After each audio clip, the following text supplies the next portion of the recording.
ക്രിസ്തുവിലുള്ള പുതിയ മനുഷ്യൻ. എഫേസ്യ ലേഖനം 3-ാമത്തെ അധ്യായം 16-ാമത്തെ വാക്യം. അവൻ തന്റെ മഹത്വത്തിന്റെ ധനത്തിനൊത്തവണ്ണം അവന്റെ ആത്മാവിനാൽ നിങ്ങൾ അകത്തെ മനുഷ്യനെ സംബന്ധിച്ച് ശക്തിയോടെ ബലപ്പെടേണ്ടതിനും അകത്തെ മനുഷ്യനെ സംബന്ധിച്ച് ശക്തിയോടെ ബലപ്പെടേണ്ടതിനും അകത്തെ മനുഷ്യനെ ബലപ്പെടുത്തുക. അകത്തെ മനുഷ്യനെ ബലപ്പെടുത്തുവാൻ സഹായകരമാകുന്ന 2 കാര്യങ്ങളാണ് ഞാൻ നിങ്ങളുടെ ശ്രദ്ധയിൽ കൊണ്ടുവരുവാൻ ആഗ്രഹിക്കുന്നത്. നിങ്ങളുടെ ചിന്താ രീതിയിൽ മാറ്റം വരുത്തുക, തോട്ട് പാറ്റേൺസ്. നിങ്ങളുടെ സംസാര രീതിയിൽ മാറ്റം വരുത്തുക, സ്പീച്ച് പാറ്റേൺ. നമ്മുടെ ഹൃദയവും നമ്മുടെ വായും ഏറ്റവും പ്രാധാന്യമർഹിക്കുന്നു. ക്രിസ്തുവിൽ വളർച്ച ആഗ്രഹിക്കുന്നുവോ? ക്രിസ്തുവിൽ ഒരു പുതുമനുഷ്യനായി തീരുവാൻ നിങ്ങൾ ആഗ്രഹിക്കുന്നുവോ? നിങ്ങളുടെ ഹൃദയം വളരെ പ്രധാനപ്പെട്ടതാണ്. ഹൃദയത്തിലുണ്ടാകുന്ന രൂപാന്തരം വളരെ പ്രധാനപ്പെട്ടതാണ്. നിങ്ങളുടെ അധരം അതേപോലെ തന്നെ വളരെ പ്രധാനപ്പെട്ടതാണ്. ചിന്താ രീതിയിൽ മാറ്റം വരുത്തുക, സംസാര രീതിയിൽ മാറ്റം വരുത്തുക. എബ്രായ ലേഖനം 4-ാം അധ്യായം 12-ാമത്തെ വാക്യം. ദൈവത്തിന്റെ വചനം ജീവനും ചൈതന്യവും ഉള്ളതായി ഇരുവായ്ത്തലയുള്ള ഏതു വാളിനേക്കാളും മൂർച്ചയേറിയതും പ്രാണനെയും ആത്മാവിനെയും സന്ധിമജ്ജകളെയും വേർവിടുവിക്കും വരെ തുളച്ചു ചെല്ലുന്നതും ഹൃദയത്തിലെ ചിന്തനങ്ങളെയും ഭാവങ്ങളെയും വിവേചിക്കുന്നതുമാകുന്നു. ദൈവത്തിന്റെ വചനം നമ്മിൽ ചെയ്യുന്ന പ്രധാനപ്പെട്ട ഒരു ദൗത്യമാണ്. ദൈവത്തിന്റെ വചനം നമ്മുടെ ആത്മാവിനെയും പ്രാണനെയും ശരീരത്തെയും വിഭജിക്കും. ആ ഡിവിഷൻ എത്രത്തോളം നമ്മിൽ നടക്കുന്നുവോ അത്രത്തോളം ആയാസരഹിതമായ ക്രിസ്തുവിലുള്ള വളർച്ച നമുക്ക് പ്രാപിക്കുവാൻ കഴിയും. ദൈവത്തിന്റെ വചനം ഇരുവായ്ത്തലയുള്ള വാൾ പോലെ നമ്മിൽ പ്രവർത്തിക്കുമ്പോൾ ആത്മാവ് ഒരു കമ്പാർട്ട്മെന്റ് ആയിത്തീരുന്നു, പ്രാണൻ മറ്റൊരു കമ്പാർട്ട്മെന്റ് ആയിത്തീരുന്നു, ശരീരം മറ്റൊരു കമ്പാർട്ട്മെന്റ് ആയിത്തീരുന്നു. ഈ വിഭജനം കൃത്യമായി നടക്കുമ്പോൾ ഈ 3 മേഖലകളെയും വ്യത്യസ്തമായി നമുക്ക് നേരിടുവാനും ആ 3 മേഖലകളിലും വ്യത്യസ്തമാകുന്ന അളവുകളിലുള്ള ക്രിസ്തീയ വളർച്ച നമുക്ക് പ്രാപിക്കുവാനും കഴിയും. പ്രാണനിൽ തന്നെ ദൈവത്തിന്റെ വചനം ക്രിയ ചെയ്യുന്ന സന്ദർഭത്തിൽ നമ്മുടെ ചിന്തകളെയും നമ്മുടെ ഭാവങ്ങളെയും വിവേചിക്കും എന്നാണ് ഇവിടെ രേഖപ്പെടുത്തിയിരിക്കുന്നത്. അതുകൊണ്ടാണ് അടുത്ത വാക്യം പ്രസക്തമായിരിക്കുന്നത്. അവന് മറഞ്ഞിരിക്കുന്ന ഒരു സൃഷ്ടിയുമില്ല, സകലവും അവന്റെ കണ്ണിന് നഗ്നവും മലർന്നതുമായി കിടക്കുന്നു. ദൈവത്തിന് നമ്മുടെ ഹൃദയം മറഞ്ഞിരിക്കുന്നില്ല, ദൈവത്തിന് നമ്മുടെ ചിന്തകൾ മറഞ്ഞിരിക്കുന്നില്ല. സകലവും അവന്റെ കണ്ണിന്റെ മുൻപിൽ, അവന്റെ വചനത്തിന്റെ മുൻപിൽ നഗ്നവും മലർന്നതുമായി കിടക്കുന്നു. അവനുമായിട്ടാകുന്നു നമുക്ക് കാര്യമുള്ളത്. ചിന്തകളിലേക്ക് ദൈവത്തിന്റെ വചനത്തെ നാം പ്രവേശിപ്പിക്കുകയാണ് എങ്കിൽ, ചിന്തകളിലേക്ക് ദൈവത്തിന്റെ വചനത്തെ നാം സ്വീകരിക്കുകയാണെങ്കിൽ നമ്മുടെ ചിന്തകളെ നമുക്ക് രൂപാന്തരപ്പെടുത്തിയെടുക്കുവാൻ കഴിയും. അനേകരുടെയും ചിന്തകൾ നിഷേധാർത്ഥകമാകുന്ന ചിന്തകളാകുന്നു. ചിന്തകളിൽ വാശിയും വൈരാഗ്യവും നിറഞ്ഞു നിൽക്കുന്നു. ചിന്തകളിൽ അൺഫോർഗീവ്നെസ് നിറഞ്ഞു നിൽക്കുന്നു. ചിന്തകളിൽ മലിനതകളും അശുദ്ധിയും കയറി വരുന്നു. അതിനെ തടസ്സപ്പെടുത്തുവാൻ കഴിയുന്നില്ല. പലർക്കും ചിന്തകളുടെ മേൽ നിയന്ത്രണം നഷ്ടപ്പെട്ടു പോകുകയാണ്. തോട്ട് പാറ്റേൺസ് തന്നെ നിഷേധാർത്ഥകമാകുന്നു. അതുമാത്രമല്ല, ചിന്തകളുടെ മേലുള്ള നിയന്ത്രണം നഷ്ടപ്പെട്ടു പോകുന്നു. ചിന്തകളുടെ മേൽ നിയന്ത്രണം നഷ്ടപ്പെട്ടു പോകുകയാണ് എങ്കിൽ ആ ചിന്തകൾ മുഖാന്തരമായി നമ്മിൽ സങ്കല്പങ്ങൾ ഉണ്ടാകുവാനിടവരും, ഭാവനകൾ ഉണ്ടാകുവാനിടവരും, തിന്മ നിറഞ്ഞ ഭാവനകൾ. ചിന്താരീതിയെ സ്വാധീനിക്കുന്ന ഒരു പ്രധാനപ്പെട്ട കാര്യമാണ് വിശ്വാസ രീതി, ബിലീഫ് സിസ്റ്റം. നിങ്ങൾ ഏത് കുടുംബത്തിന്റെ പശ്ചാത്തലത്തിൽ നിന്ന് വന്നു, നിങ്ങൾ ഏത് സമൂഹത്തിൽ നിന്ന് വന്നു, ഇവ രണ്ടും നിങ്ങളുടെ വിശ്വാസ രീതിയെ സ്വാധീനിക്കും. നിങ്ങൾ വിശ്വസിക്കുന്ന ചില കാര്യങ്ങളുണ്ട്, അതിന്റെ പിന്നിൽ സമൂഹത്തിന് പ്രധാനപ്പെട്ട ഒരു പങ്കുണ്ട്. സമൂഹത്തിൽ നിങ്ങൾ കണ്ടതും കേട്ടതും നിങ്ങളുടെ ചിന്താരീതിയെ സ്വാധീനിച്ചിരിക്കുന്നു. നിങ്ങളുടെ ഭവനവും അതിനെ സ്വാധീനിച്ചിട്ടുണ്ട്. നിങ്ങളുടെ ഭവനത്തിൽ നിങ്ങൾ കണ്ടതും കേട്ടതും നിങ്ങളുടെ വിശ്വാസ രീതിയെ സ്വാധീനിച്ചിരിക്കുന്നു.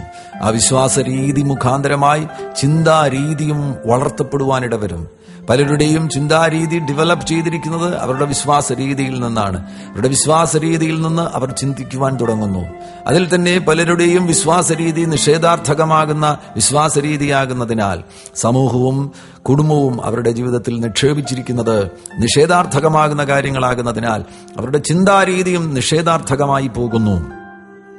ചിന്താരീതി തെറ്റിപ്പോകുന്നതിനാൽ അറിയാതെ മനുഷ്യൻ കള്ളങ്ങൾ വിശ്വസിക്കുന്നു. നിങ്ങളിൽ പലരും പല കള്ളങ്ങളും വിശ്വസിക്കുന്നുണ്ട്. കൊല്ലത്ത് കല്യാണം കഴിച്ചു വന്ന പെൺകുട്ടി, അവൾ തൃശൂർ സ്വദേശിയായിരുന്നു.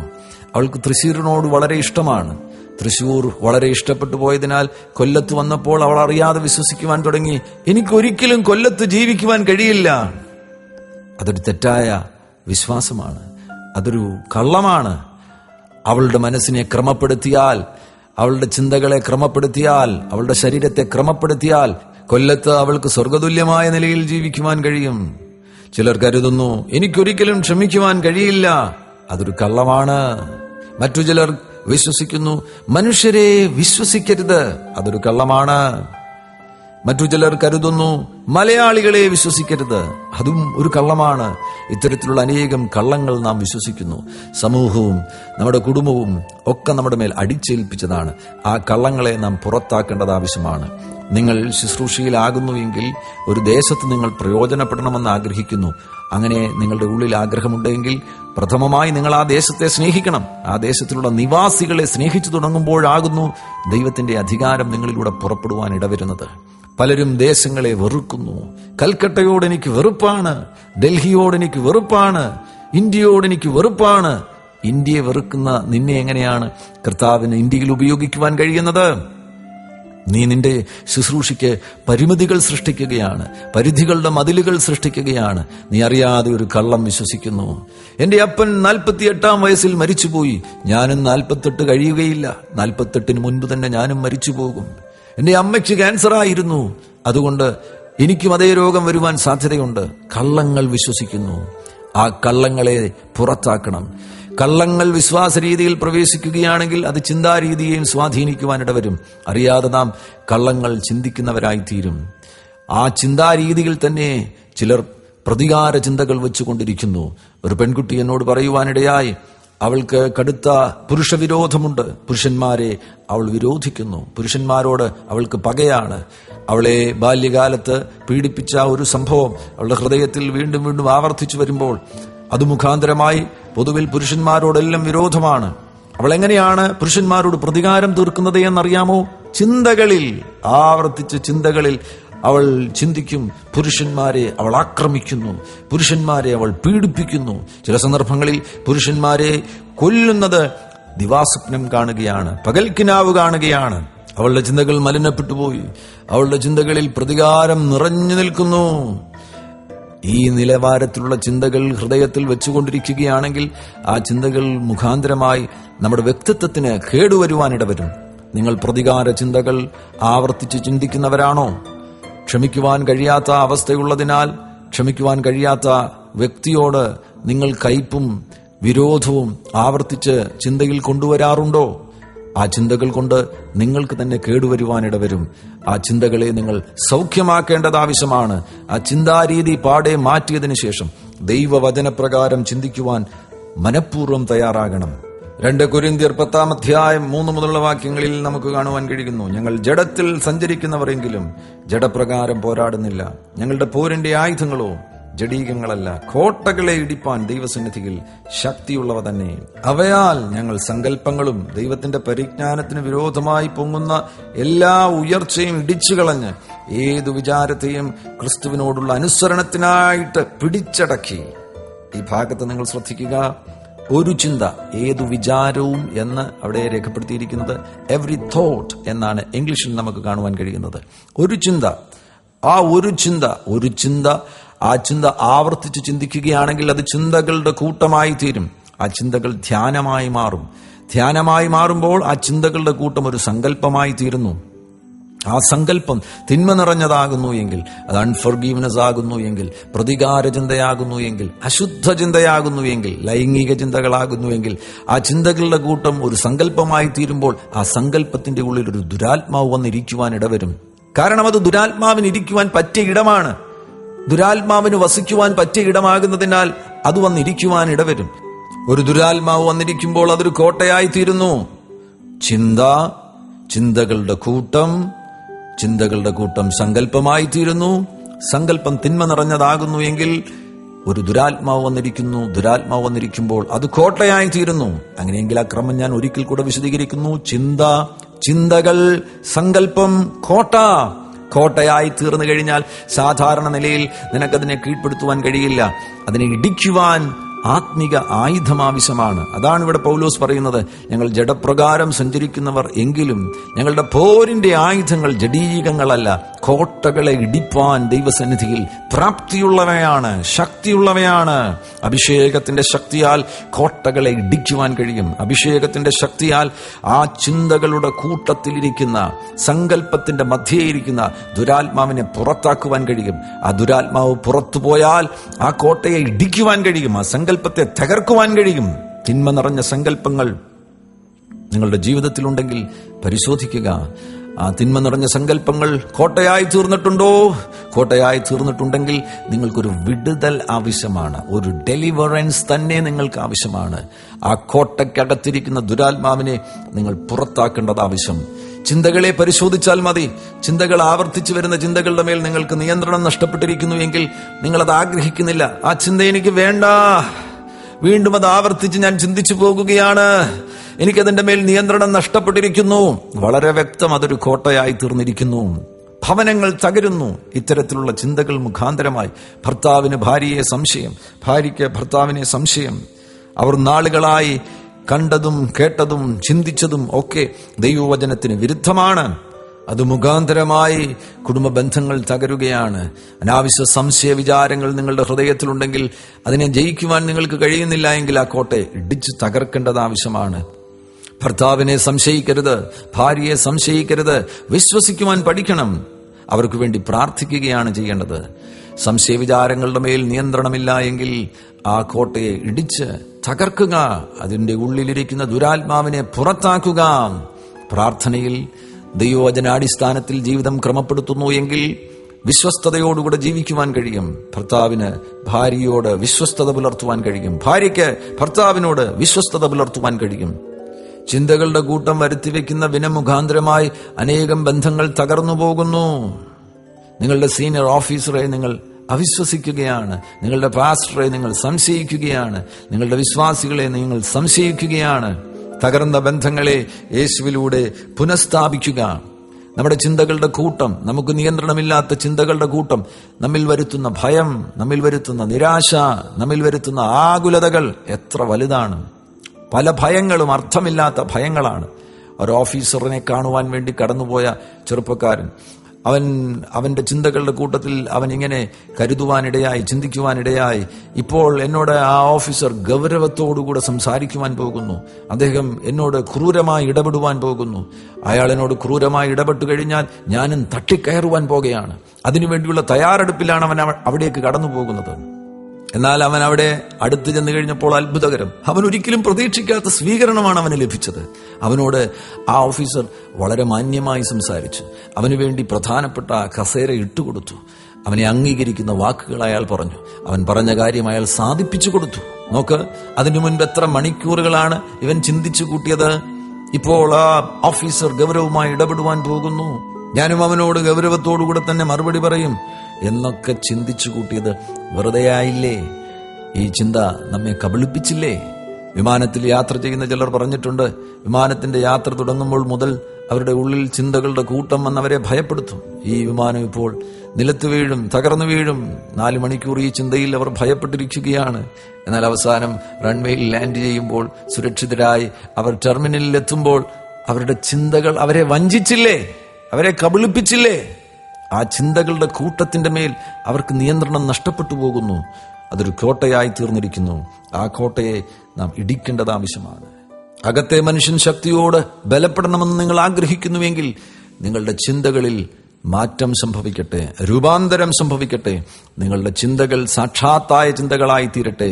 നിഷേധാർത്ഥകമാകുന്ന ചിന്തകളെ പുറത്താക്കുക, മലിന ചിന്തകളെ പുറത്താക്കുക. പകരം ദൈവവചനപ്രകാരം ചിന്തിക്കുവാൻ നിങ്ങൾ തയ്യാറാകുക. ആദ്യത്തെ ചിന്ത തന്നെ നിഷേധാർത്ഥകമായത് വരുമ്പോൾ, തെറ്റായത് വരുമ്പോൾ അതിനെ പിടിച്ചടക്കുക, അതിനെ ചാടിക്കയറി പിടിക്കുക. അതാണ് പൗലോസ് ഇവിടെ പറയുന്നത്. ദൈവത്തിന്റെ പരിജ്ഞാനത്തിന് വിരോധമായി പൊങ്ങുന്ന ഏതു ഉയർച്ചയും ഇടിച്ചു കളഞ്ഞ് ഏതു വിചാരത്തെയും ക്രിസ്തുവിനോടുള്ള അനുസരണത്തിനായിട്ട് പിടിച്ചടക്കി, ദൈവവചനത്തിന് വിരുദ്ധമായി വരുന്ന ചിന്തയെ നിങ്ങൾ പിടിച്ചടക്കുക. ചാടിക്കയറി ആ നിമിഷം തന്നെ അതിനെ പിടിച്ചടക്കി നിങ്ങളുടെ കാൽ കീഴെ കൊണ്ടുവരിക. അത് നിങ്ങളുടെ മനോമണ്ഡലത്തിൽ, നിങ്ങളുടെ മനസ്സിനകത്ത് വട്ടം കറങ്ങുവാൻ അനുവദിക്കരുത്. ആവർത്തിച്ച് ചിന്തിക്കുവാൻ അതിന് അനുവാദം കൊടുക്കരുത്. ആവർത്തിച്ചത് ചിന്തിക്കുവാൻ നിങ്ങൾ അനുവാദം കൊടുക്കുകയാണെങ്കിൽ അതൊരു കോട്ടയായി തീരുവാൻ സാധ്യതയുണ്ട്. ആ ഒന്നാമത്തെ ചിന്തയെ തന്നെ പിടിച്ചടക്കുക, കീഴ്പ്പെടുത്തുക, നിങ്ങളുടെ അധികാരത്തിന്റെ കീഴിൽ കൊണ്ടുവരിക. ചിന്തകൾ വർദ്ധിക്കുന്ന സന്ദർഭത്തിൽ തിന്മ നിറഞ്ഞ ചിന്തകളാകുന്നുവെങ്കിൽ അതുമൂലം ആകുലതകൾ വരുവാൻ സാധ്യതയുണ്ട്. ചിന്താഭാരങ്ങൾ എന്ന് പറയുന്നു. ചിന്തകൾക്ക് ഭാരമുണ്ടോ? അങ്ങനെ തന്നെ നമുക്ക് വിശ്വസിക്കേണ്ടിയിരിക്കുന്നു. അതുകൊണ്ടാണല്ലോ ചിന്താഭാരം എന്ന് പറയുന്നത്. ചിന്തകളുടെ കൂട്ടം വർദ്ധിക്കുകയാണെങ്കിൽ എന്തോ ഒരു ഭാരം നിങ്ങൾ വഹിച്ചുകൊണ്ട് നടക്കുന്നത് പോലെ നിങ്ങൾക്ക് തോന്നും. പലരും ആത്മിക ശുശ്രൂഷയിൽ വിടുതൽ നടക്കുമ്പോൾ പറഞ്ഞിട്ടുണ്ട്, അവരിൽ നിന്ന് എന്തോ ഒരു ഭാരം നീങ്ങിപ്പോയി. എന്താണ് ആ ഭാരം നീങ്ങിപ്പോയത്? ഞാൻ വിശ്വസിക്കുന്നു അവർ ആ നിമിഷം വരെ കൂട്ടിവെച്ചിരുന്ന ചിന്തകളുടെ കൂട്ടം അവരെ വിട്ടുപോകുവാനിടയായി. ചിന്തകൾക്ക് ഭാരമുണ്ട്. പല ഷോൾഡർ പെയിനുകളും, തോളെല്ലുകളിൽ ഉണ്ടാകുന്ന വേദനകളും, ആ തോളിന്റെ ഭാഗത്തുണ്ടാകുന്ന ഭാരങ്ങളും ചിന്തകൾ മുഖാന്തരം ഉണ്ടാകുന്നതാണ്. ആകുല ചിന്തകൾ. ഫിലിപ്പിയ ലേഖനം 4-ാം അധ്യായം 6-ാം വാക്യത്തിൽ ഒന്നിനെക്കുറിച്ചും വിചാരപ്പെടരുത്, എല്ലാറ്റിലും പ്രാർത്ഥനയാലും അപേക്ഷയാലും നിങ്ങളുടെ ആവശ്യങ്ങൾ സ്തോത്രത്തോടെ ദൈവത്തോട് അറിയിക്കുകയത്രേ വേണ്ടത്. എന്നാൽ സകല ബുദ്ധിയും കവിയുന്ന ദൈവസമാധാനം നിങ്ങളുടെ ഹൃദയങ്ങളെയും നിലവുകളെയും ക്രിസ്തുയേശുവിങ്കൽ കാക്കും. ഒന്നിനെക്കുറിച്ചും വിചാരപ്പെടരുത്. വളരെ വ്യക്തമാകുന്നൊരു കൽപ്പനയാണ്. ഈ വിചാരങ്ങൾ എല്ലാം തന്നെ ഭൗതിക വിഷയങ്ങളുമായുള്ള ബന്ധത്തിലുള്ള വിചാരങ്ങളല്ലേ? വീട് പണി നടന്നിട്ടില്ല, മകളുടെ കല്യാണം നടന്നിട്ടില്ല, കാറ് വാങ്ങിയില്ല, ജോലി ശരിയായില്ല, എല്ലാം ഭൗതിക തലങ്ങളുമായി ബന്ധപ്പെട്ട ആകുലതകളാണ്. ആരെങ്കിലും പരിശുദ്ധാത്മാഭിഷേകം പ്രാപിക്കാതിരിക്കുന്നതിനെ കുറിച്ച് ആകുലപ്പെടാറുണ്ടോ? ആരെങ്കിലും നിത്യജീവനിൽ ഞാൻ എത്തിച്ചേരുമോ, ഈ ജീവിതത്തിനപ്പുറമുള്ള ജീവിതത്തിൽ ഞാൻ എത്തിച്ചേരുമോ എന്നൊരു വിഷയത്തെക്കുറിച്ച് ആകുലപ്പെടുന്ന ഏതെങ്കിലും വ്യക്തിയെ നിങ്ങൾ കണ്ടിട്ടുണ്ടോ? 2 മണിക്കൂർ എനിക്ക് പ്രാർത്ഥിക്കുവാൻ കഴിഞ്ഞില്ല എന്നതിനെ ചൊല്ലി ആകുലപ്പെടുന്നവരെ നിങ്ങൾ കണ്ടിട്ടുണ്ടോ? സകല ആകുലതകളും 100% ആകുലതകൾ ഭൗതിക വിഷയങ്ങളുമായുള്ള ബന്ധത്തിലാണ്. ആ ആകുലതകളെ കുറിച്ചാണ് പൗലോസ് പറയുന്നത്, ഒന്നിനെക്കുറിച്ചും വിചാരപ്പെടരുത്. എന്താണ് നിങ്ങളുടെ ആവശ്യങ്ങൾ? താൽക്കാലിക ആവശ്യങ്ങളാണോ? ആ താൽക്കാലിക ആവശ്യങ്ങൾ നിവർത്തിച്ചു തരുവാൻ പ്രാപ്തിയുള്ളവനാകുന്നു നിങ്ങളുടെ യേശു. ഒന്നിനെക്കുറിച്ചും വിചാരപ്പെടരുത്. നിങ്ങൾ കേവലം എന്തുമാത്രം ചെയ്താൽ മതി, എല്ലാറ്റിലും പ്രാർത്ഥനയാലും അപേക്ഷയാലും നിങ്ങളുടെ ആവശ്യങ്ങൾ സ്തോത്രത്തോട് ദൈവത്തോട് അറിയിച്ചാൽ മതി. അങ്ങനെ നിങ്ങൾ അറിയിക്കുമ്പോൾ നിങ്ങൾക്ക് എന്താണ് ലഭിക്കുന്നത്? ഉടനടി മറുപടിയല്ല ലഭിക്കുന്നത്. അവിടെ രേഖപ്പെടുത്തിയിരിക്കുന്നു, സകല ബുദ്ധിയും കവിയുന്ന ദൈവസമാധാനം നിങ്ങളുടെ ഹൃദയങ്ങളെയും നിലവുകളെയും ക്രിസ്തുയേശുവിങ്കൽ കാക്കും. സ്വന്തമായ വീടില്ലാത്തൊരു പാസ്റ്റർ തനിക്കൊരു വീടില്ലല്ലോ എന്ന് ആവർത്തിച്ച് ചിന്തിക്കുവാൻ തുടങ്ങി. പരിശുദ്ധാത്മാവ് തനിക്കൊരു മറുപടി കൊടുത്തു. വചനത്തിലൂടെയാണ്. കർത്താവ് തന്നെ യോഹന്നാന്റെ സുവിശേഷം 14-ാമത്തെ അധ്യായത്തിൽ പറഞ്ഞിട്ടുണ്ട്, എന്റെ പിതാവിന്റെ ഭവനത്തിൽ അനേകം വാസസ്ഥലങ്ങളുണ്ട്, ഇല്ലെങ്കിൽ ഞാൻ നിങ്ങളോട് പറയുമായിരുന്നു. ഞാൻ നിങ്ങൾക്കൊരു സ്ഥലം ഒരുക്കുവാൻ പോകുന്നു. ആ പാസ്റ്റർക്ക് പ്രത്യേകമായ ഒരു വെളിപ്പാട് അപ്പോൾ ലഭിച്ചു. കർത്താവേ, സ്വർഗത്തിൽ എനിക്ക് അനേകം വാസസ്ഥലങ്ങളുണ്ട്. യേശു എനിക്ക് വേണ്ടി പ്രത്യേകമായൊരു വീട് ഒരുക്കുവാൻ വേണ്ടി പോയിരിക്കുന്നു. അങ്ങനെയെങ്കിൽ ഞാൻ ഇപ്പോൾ തന്നെ 1-ലധികം വീടുകൾ ഉള്ളവനാണ്. ഇപ്പോൾ ഞാൻ ഈ ഭൂമിയിൽ താമസിക്കുന്ന ഈ വീട് താൽക്കാലികമാകുന്നു എങ്കിൽ പോലും, എന്റെ സ്വന്തമല്ല എങ്കിൽ പോലും, അതും ഇപ്പോൾ എനിക്ക് പാർക്കുവാനുള്ള ഇടമാണ്. ഇതാ, അനേകം വീടുകളുള്ള വ്യക്തിയാണ് ഞാൻ വീടിനെ ചൊല്ലി വിചാരപ്പെടേണ്ട യാതൊരു കാര്യവുമില്ല.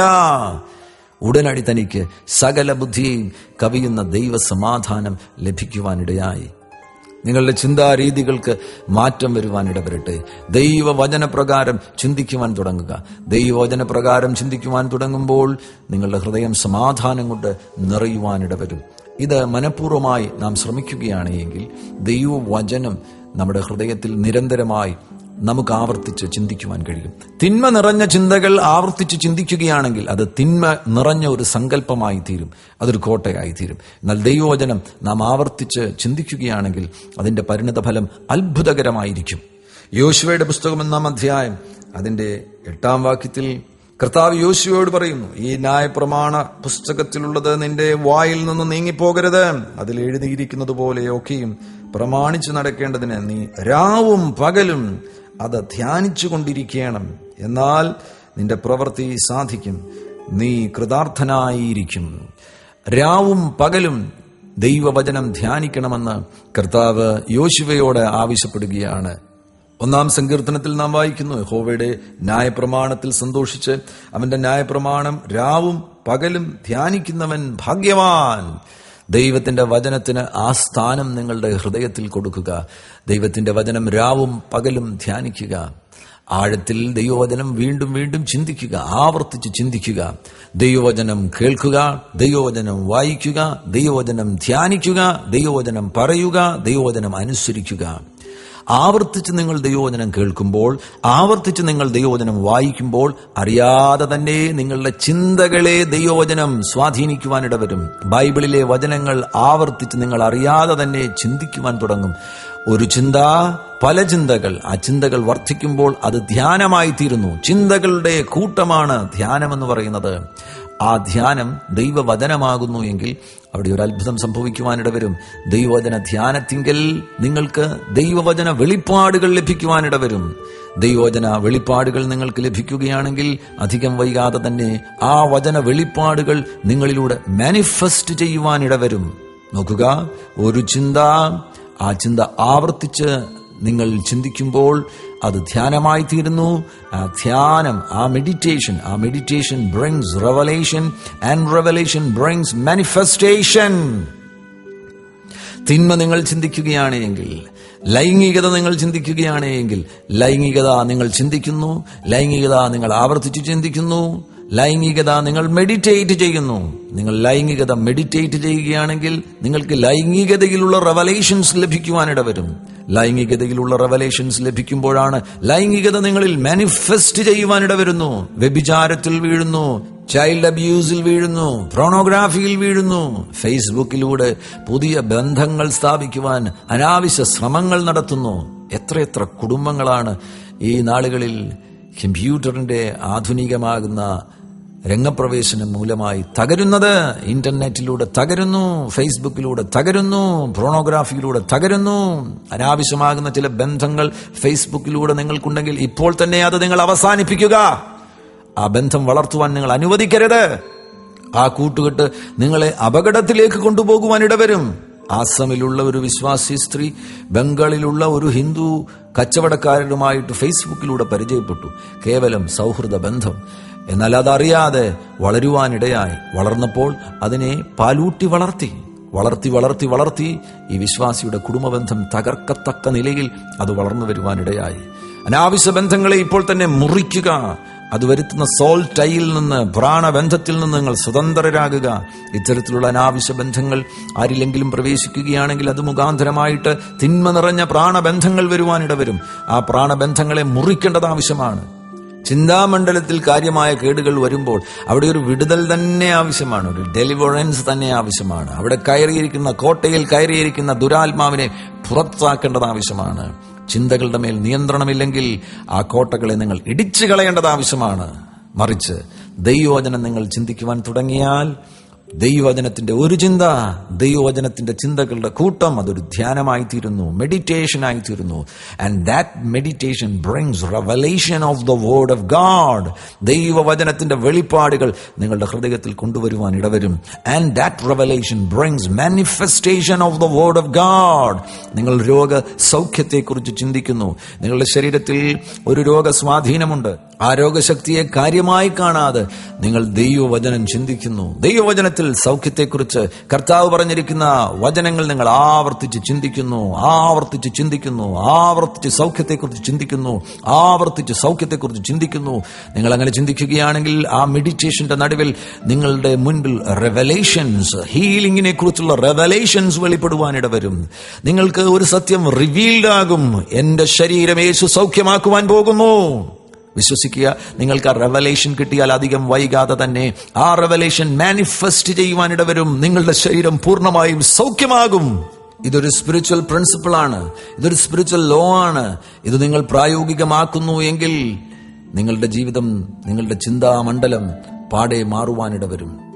സ്പിരിച്വൽ പ്രിൻസിപ്പിൾസിന്, സ്പിരിച്വൽ ലോയ്ക്ക് എപ്പോഴും നാച്ചുറൽ പ്രിൻസിപ്പിൾസിന്റെ മുകളിൽ, നാച്ചുറൽ ലോയുടെ മുകളിൽ അധികാരമുണ്ട്. സ്പിരിച്വൽ ലോ നാച്ചുറൽ ലോയെ ഡോമിനേറ്റ് ചെയ്യുവാനിടവരും.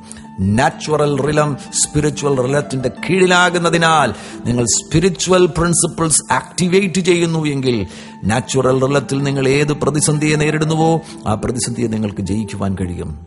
ഡോക്ടർ നിങ്ങളെ നോക്കി പറയുന്നു നിങ്ങളുടെ രോഗം ഒരിക്കലും സൗഖ്യമാകുകയില്ല. അത് നാച്ചുറൽ ലോയിലുള്ളൊരു കാര്യമാണ്. എന്നാൽ സ്പിരിച്വൽ ലോ നിങ്ങൾ അപ്ലൈ ചെയ്യുകയാണ് എങ്കിൽ, ദൈവവചനത്തിന്റെ സ്വാധീനത്താൽ നിങ്ങളുടെ ചിന്താരീതിയെ നിങ്ങൾ മാറ്റുകയാണ് എങ്കിൽ, നാച്ചുറൽ ലോയുടെ മുകളിൽ സ്പിരിച്വൽ ലോ അധികാരം നടത്തുവാനിടവരും. നിങ്ങളുടെ ശരീരം സൗഖ്യമാകും. വെള്ളത്തിന്റെ മുകളിൽ നടന്നു വരുന്ന യേശുവിനെ കണ്ടപ്പോൾ പത്രോസ് ചോദിച്ചു, അങ്ങാകുന്നുവെങ്കിൽ ഞാനും വെള്ളത്തിലേക്ക് ഇറങ്ങി വരുവാൻ എന്നോട് കൽപ്പിക്കണമേ. യേശു പറഞ്ഞു, വരിക. അവിടെ ലോ ഓഫ് ഗ്രാവിറ്റി എന്ന് പറയുന്നത് നാച്ചുറൽ ലോ ആണ്. എന്നാൽ യേശുവിൽ വ്യാപരിക്കുന്ന സ്പിരിച്വൽ ലോ, യേശുവിലൂടെ പുറപ്പെടുന്ന വചനത്തിന്റെ ശക്തി ലോ ഓഫ് ഗ്രാവിറ്റിയുടെ മുകളിലാണ്. അതാണ് പത്രോസ് ആ വചനത്തിന്റെ മുകളിൽ കടലിൽ നടക്കുവാനിടയായത്. മഴ നനഞ്ഞാൽ സാധാരണ എല്ലാ മനുഷ്യർക്കും പനി പിടിക്കും. എന്നാൽ സ്പിരിച്വൽ ലോയിൽ അതിന്റെ കീഴിലുള്ളൊരു വ്യക്തി, ആത്മമണ്ഡലത്തിൽ ഉയർന്ന വ്യക്തി, ആ നാച്ചുറൽ പ്രിൻസിപ്പിളിന്റെ മുകളിലാണ്. തന്റെ മേൽ മഴത്തുള്ളികൾ വീണാലും പനി പിടിക്കുകയില്ല. അവന്റെ മേൽ ദൈവത്തിന്റെ സൗഖ്യത്തിന്റെ ശക്തി വ്യാപരിക്കുന്നു. ദൈവവചനം ആവർത്തിച്ച് ചിന്തിക്കുവാൻ മനഃപൂർവ്വം ധൈര്യപ്പെടുക. 119 സങ്കീർത്തനം അതിന്റെ 148 വാക്യം, തിരുവചനം ധ്യാനിക്കേണ്ടതിന് എന്റെ കണ്ണ് യാമങ്ങളെ നോക്കിക്കൊണ്ടിരിക്കുന്നു. അത്തരത്തിൽ വചനത്തിന് വേണ്ടിയുള്ളൊരു ദാഹമുണ്ടാകട്ടെ. 147 വാക്യത്തിൽ, ഞാൻ ഉദയത്തിന് മുൻപേ എഴുന്നേറ്റ് പ്രാർത്ഥിക്കുന്നു, നിന്റെ വചനത്തിൽ ഞാൻ പ്രത്യാശ വയ്ക്കുന്നു. ദൈവവചനം നിങ്ങളുടെ ഹൃദയത്തിൽ ക്രിയ ചെയ്യുമ്പോൾ വചനത്തിൽ നിങ്ങൾ പ്രത്യാശ വയ്ക്കുവാൻ ഇടവരും. പണത്തിലല്ല നിങ്ങൾ പ്രത്യാശ വയ്ക്കുന്നത്, സമ്പന്നതയിലല്ല നിങ്ങൾ പ്രത്യാശ വയ്ക്കുന്നത്, ജോലിയിലല്ല നിങ്ങൾ പ്രത്യാശ വയ്ക്കുന്നത്, നിങ്ങൾ ദൈവവചനത്തിൽ പ്രത്യാശ വയ്ക്കുവാൻ ഇടവരും. 119 സങ്കീർത്തനം 99 വാക്യം, നിന്റെ സാക്ഷ്യങ്ങൾ എന്റെ ധ്യാനമായിരിക്കുക കൊണ്ട് എന്റെ സകല ഗുരുക്കന്മാരിലും ഞാൻ ബുദ്ധിമാനാകുന്നു. നിന്റെ പ്രമാണങ്ങളെ അനുസരിക്കിയാൽ ഞാൻ വയോധികന്മാരിലും വിവേകമേറിയവനാകുന്നു. ദൈവവചനം ധ്യാനിക്കുക, ദൈവവചനം ആവർത്തിച്ചു ചിന്തിക്കുക. 119 സങ്കീർത്തനം 105 വാക്യം, നിന്റെ വചനം എന്റെ കാലിന് ദീപവും എന്റെ പാതയ്ക്ക് പ്രകാശവുമാകുന്നു. വചനം നിങ്ങൾ ആവർത്തിച്ച് ധ്യാനിക്കുകയാണെങ്കിൽ ആ ധ്യാനം മുഖാന്തരമായി നിങ്ങൾ ഇരുട്ടിൽ തപ്പിത്തടയേണ്ടതായി വരില്ല. നിങ്ങൾ എവിടേക്ക് പോകണമെന്നുള്ള പാതയ്ക്ക് പ്രകാശമായി വചനം നിങ്ങളിൽ പ്രവർത്തിക്കുവാൻ ഇടവരും. വഴി അറിയാതെ നിങ്ങൾ ഇരുട്ടിൽ തപ്പിത്തടയേണ്ടതായി വരില്ല. കൃത്യമായി നിങ്ങൾ വഴി അറിയുന്നവരായിരിക്കും. തീരുമാനം കൃത്യമായി നിങ്ങൾ എടുക്കുവാൻ ഇടവരും. എവിടേക്ക് പോകണം, എന്തു ചെയ്യണം, എന്നെക്കുറിച്ചുള്ള ദൈവത്തിന്റെ പദ്ധതി എന്താണ്, അന്വേഷിച്ച് നിങ്ങൾ മറ്റിടങ്ങളിൽ പോകേണ്ടതായി വരില്ല. ദൈവത്തിന്റെ വചനം നിങ്ങളോട് സംസാരിക്കുവാൻ ഇടവരും. ദൈവത്തിന്റെ വചനത്തിലൂടെ നിങ്ങൾക്ക് വെളിപ്പാടുകൾ ലഭിക്കുവാൻ ഇടവരും. ആ വചനം നിങ്ങളിൽ മാനിഫെസ്റ്റ് ചെയ്യുവാൻ ഇടവരും. നിങ്ങളുടെ സമൂഹത്തിൽ ആ വചനം നിങ്ങളിലൂടെ മാനിഫെസ്റ്റ് ചെയ്യുവാനിടവരും. അകത്തെ മനുഷ്യനെ ബലപ്പെടുത്തുവാൻ നിങ്ങൾ ആഗ്രഹിക്കുന്നുവെങ്കിൽ ഇതാണ് പ്രധാനപ്പെട്ട ഒന്നാമത്തെ ഉപാധി. നിങ്ങളുടെ ചിന്താ രീതികളെ ട്രാൻസ്ഫോം ചെയ്യുക, നിങ്ങളുടെ ചിന്താ രീതികളെ രൂപാന്തരപ്പെടുത്തുക. നിങ്ങളുടെ ചിന്താ രീതികളുടെ മേൽ പരിശുദ്ധാത്മാവിന്റെ നിയന്ത്രണം വരട്ടെ. പരിശുദ്ധാത്മാവിന്റെ അധീനതയിൽ നിങ്ങളുടെ ചിന്തയാകുവാൻ ഇടവരട്ടെ. ദൈവത്തിന്റെ വചനപ്രകാരം നിങ്ങൾ ചിന്തിക്കുവാൻ തുടങ്ങട്ടെ. ചിന്താരീതിയിൽ മാത്രമല്ല നമുക്ക് മാറ്റം ആവശ്യമായിരിക്കേണ്ടത്, നമ്മുടെ സംസാര രീതിക്കും മാറ്റം ആവശ്യമായിരിക്കുന്നു. സ്പീച്ച് പാറ്റേണിന് മാറ്റം ആവശ്യമാണ്, രൂപാന്തരം ആവശ്യമാണ്. നമ്മുടെ സംസാരം ഏറ്റവും പ്രധാനപ്പെട്ടതാണ്. ചിന്തകളുടെ മേൽ നിയന്ത്രണമില്ലെങ്കിൽ പോലും നമ്മുടെ സംസാരങ്ങളുടെ മേൽ നമുക്ക് നിയന്ത്രണം ഏറ്റെടുക്കുവാൻ കഴിയും. വേണമെങ്കിൽ നമുക്ക് സംസാരിക്കാതിരിക്കാം, ആവശ്യമുള്ളപ്പോൾ മാത്രം നമുക്ക് സംസാരിക്കാം. ചിന്തകൾക്ക് നിയന്ത്രണമില്ല, അങ്ങനെയുള്ളവർക്കും സംസാരത്തെ നിയന്ത്രണത്തിൽ കൊണ്ടുവരുവാൻ കഴിയും. വചനപ്രകാരം, ചിന്തകൾ വചനപ്രകാരം അല്ല എങ്കിൽ പോലും സംസാരം വചനപ്രകാരമാക്കി മാറ്റുവാൻ നമുക്ക് കഴിയും. നമ്മുടെ തോട്ട് പാറ്റേൺസിൽ വലിയ മാറ്റം ആവശ്യമായിരിക്കുന്നു. മത്തായിയുടെ സുവിശേഷം 12 അധ്യായം അതിന്റെ 36 വാക്യം, എന്നാൽ മനുഷ്യർ പറയുന്ന ഏത് നിസ്സാരവാക്കിനും ന്യായവിധി ദിവസത്തിൽ കണക്ക് ബോധിപ്പിക്കേണ്ടി വരുമെന്ന് ഞാൻ നിങ്ങളോട് പറയുന്നു. നിന്റെ വാക്കുകളാൽ നീതീകരിക്കപ്പെടുകയും നിന്റെ വാക്കുകളാൽ കുറ്റം വിധിക്കപ്പെടുകയും ചെയ്യും. യേശു പറഞ്ഞ വാക്കുകളാണിത്. നിങ്ങൾക്ക് നിങ്ങളുടെ വാക്കുകളാൽ നീതീകരിക്കപ്പെടുവാൻ കഴിയും, നിങ്ങളുടെ വാക്കുകളാൽ തന്നെ കുറ്റം വിധിക്കപ്പെടുവാൻ കഴിയും. ഏത് നിസ്സാരവാക്കിനും കണക്ക് ബോധിപ്പിക്കേണ്ടതായിട്ട് വരും. എത്ര ഗൗരവത്തോടുകൂടെ നാം നമ്മുടെ അധരം ഉപയോഗിക്കണം. നിസ്സാര വാക്കുകൾക്ക് വേണ്ടി നമ്മുടെ അധരത്തെ നാം ഉപയോഗിക്കരുത്.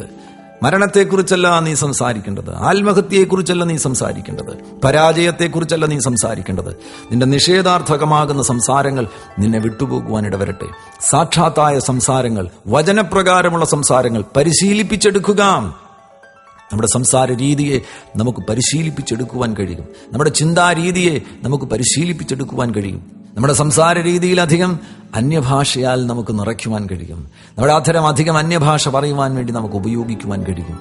അത് നമ്മുടെ സംസാരത്തെ മാത്രമല്ല, നമ്മുടെ ചിന്താരീതിയെ പോലും മാറ്റുവാനിടവരും.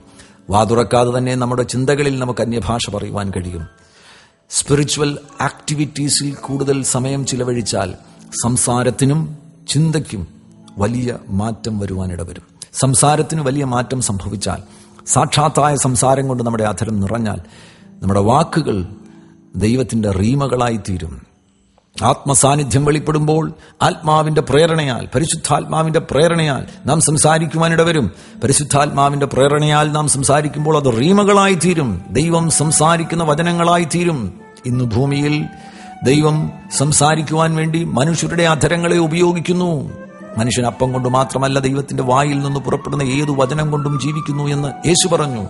ആ പുറപ്പെടുന്ന വചനം യേശു ഭൂമിയിലായിരുന്നപ്പോൾ യേശുവിന്റെ വായിലൂടെ പുറപ്പെടുവാനിടയായി. എന്നാൽ ആ പുറപ്പെടുന്ന വചനം റീമ, അത് ഇന്ന് ആരിലൂടെയാണ് പുറപ്പെടുന്നത്? അഭിഷേകമുള്ള ദൈവമക്കളുടെ അധരത്തിലൂടെ അത് പുറപ്പെടുവാനിടവരും. അതിന് നീ ഒരു പാസ്റ്റർ ആകേണ്ട കാര്യമില്ല, ഒരു പ്രൊഫറ്റ് ആകേണ്ട കാര്യമില്ല, ഒരു അപ്പോസ്തലനാകേണ്ട കാര്യമില്ല. നീ ദൈവകൃപയിൽ അഭിഷേകത്തിൽ നീ ജീവിക്കുകയാണെങ്കിൽ, നീ നിന്റെ അധരത്തെ സൂക്ഷിക്കുകയാണെങ്കിൽ, ദൈവത്തിന്റെ റീമകൾ പുറപ്പെടുവിക്കുവാൻ വേണ്ടിയുള്ള അധരമാക്കി ദൈവം നിന്റെ അധരത്തെ മാറ്റും. ആ റീമകൾക്കാണ് സൃഷ്ടിക്കുവാനുള്ള ശക്തിയുള്ളത്. യോഹന്നാന്റെ സുവിശേഷം 1-ാം അധ്യായം 1-ാം വാക്യത്തിൽ നാം വായിക്കുന്നു, ആദിയിൽ വചനമുണ്ടായിരുന്നു, വചനം ദൈവത്തോടുകൂടിയായിരുന്നു, വചനം ദൈവമായിരുന്നു. ആ വചനം യേശുവാണ് എന്ന് നമുക്കറിയാം. എന്നാൽ ഈ വചനഭാഗത്ത് പറഞ്ഞിരിക്കുന്നത് പോലെ തന്നെ, യോഹന്നാന്റെ സുവിശേഷം 1-ാം അധ്യായത്തിൽ ഇവിടെ പറഞ്ഞിരിക്കുന്നത് പോലെ തന്നെ നമുക്കത് വചനമായി തന്നെ സ്വീകരിക്കാം. ആ വചനം, അവൻ ആദിയിങ്കൽ ദൈവത്തോടുകൂടിയായിരുന്നു, സകലവും അവൻ മുഖാന്തരം ഉളവായി. ആര് മുഖാന്തരം? വചനം മുഖാന്തരം. ഉളവായതൊന്നും അവനെ കൂടാതെയല്ല ഉളവായത്. ആരെ കൂടാതെയല്ല ഉളവായത്? വചനത്തെ കൂടാതെയല്ല ഉളവായത്.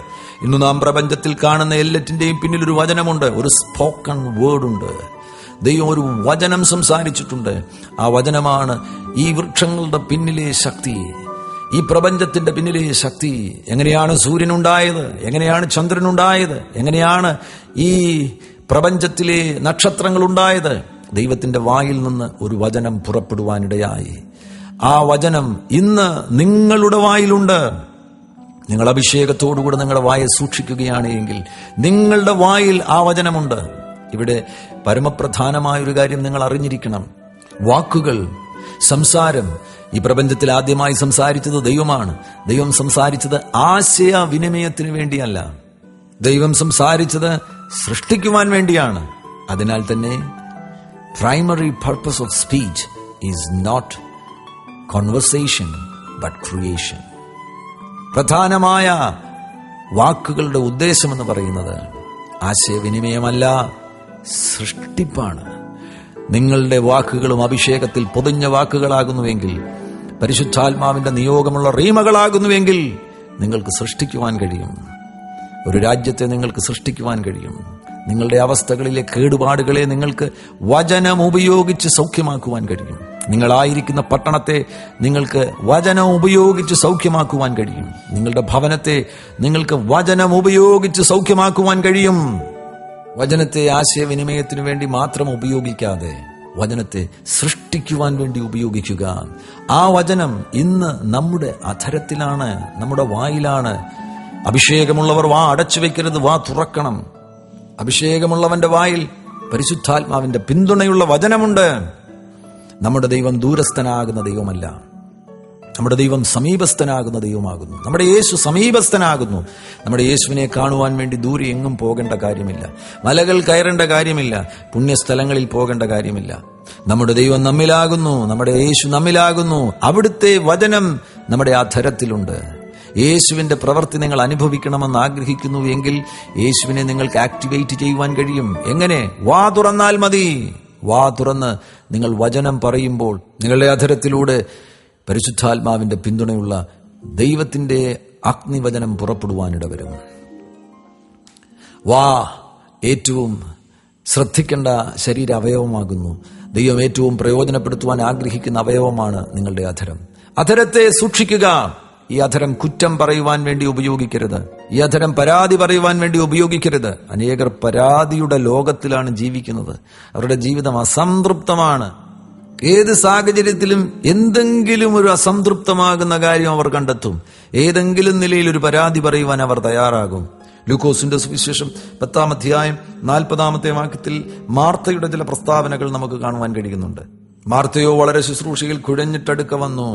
ശുശ്രൂഷയിൽ കുഴഞ്ഞുപോയി. മാർത്ത യേശുവിന് വേണ്ടി ഭക്ഷണം ഒരുക്കുന്ന ശുശ്രൂഷയിൽ കുഴഞ്ഞുപോയി. അടുക്കള ജോലിയിൽ നിങ്ങൾ കുഴഞ്ഞു പോകരുത്. നിങ്ങളുടെ ഓഫീസിലെ ജോലിയിൽ നിങ്ങൾ കുഴഞ്ഞു പോകരുത്. നിങ്ങളുടെ ബിസിനസ്സിൽ നിങ്ങൾ കുഴഞ്ഞു പോകരുത്. നിങ്ങളുടെ പാസ്റ്ററൽ മിനിസ്ട്രിയിൽ നിങ്ങൾ കുഴഞ്ഞു പോകരുത്. അതിനല്ല കർത്താവ് നിങ്ങൾക്ക് പരിശുദ്ധാത്മാവിനെ നൽകിയിരിക്കുന്നത്. ഏതു വലിയ ബദ്ധപ്പാടുകളാകുന്നു എങ്കിലും, എടുക്കുവാൻ വയ്യാത്ത ഏതു പണിയാണ് എങ്കിലും പരിശുദ്ധാത്മാവ് നിങ്ങളിലുണ്ടെങ്കിൽ നിങ്ങൾക്കത് ആയാസരഹിതമായി ചെയ്തു തീർക്കുവാൻ കഴിയും. കുഴയേണ്ട കാര്യമില്ല. അവിടുത്തെ സാന്നിധ്യം മാത്രം മതി. പരിശുദ്ധാത്മാവിന്റെ സാന്നിധ്യം വെളിപ്പെടുമ്പോൾ വേണമെങ്കിൽ നിങ്ങൾക്ക് 20 ലക്ഷം ആളുകളെ വിടുവിച്ച് മിസ്രൈമിൽ നിന്ന് കനാനിലെത്തിക്കുവാൻ കഴിയും. മോശ ദൈവത്തോട് ചോദിച്ചു, കർത്താവേ, എന്റെ കൂടെ ആര് വരുമെന്ന് ഇതുവരെ പറഞ്ഞിട്ടില്ല. എന്താണ് കർത്താവ് അതിന് നൽകിയ മറുപടി? എന്റെ സാന്നിധ്യം നിന്നോടുകൂടെ പോരും. നിങ്ങൾക്ക് ആവശ്യമായിരിക്കുന്നത് പരിശുദ്ധാത്മാവിന്റെ സാന്നിധ്യമാണ്.